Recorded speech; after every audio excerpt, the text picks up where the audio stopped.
शोएब अख्तर की बायोपिक का ऐलान, मरकजी किरदार कौन?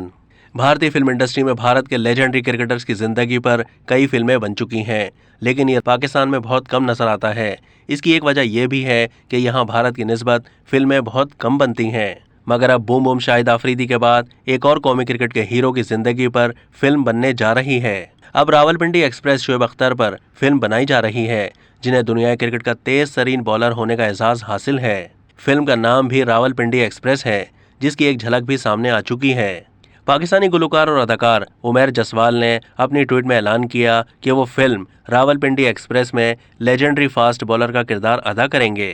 उन्होंने किरदार की एक झलक भी शेयर की और लिखा कि बहुत पुरजोश हूं कि रावलपिंडी एक्सप्रेस में लेजेंड शोएब अख्तर का किरदार अदा करने पर मुझे फख्र है। ये फिल्म 16 नवंबर 2023 को रिलीज होने का इम्कान है। अब तक के लिए इतना ही। मजीद मालूमात के लिए डेली जंग के यूट्यूब चैनल को सब्सक्राइब कीजिए।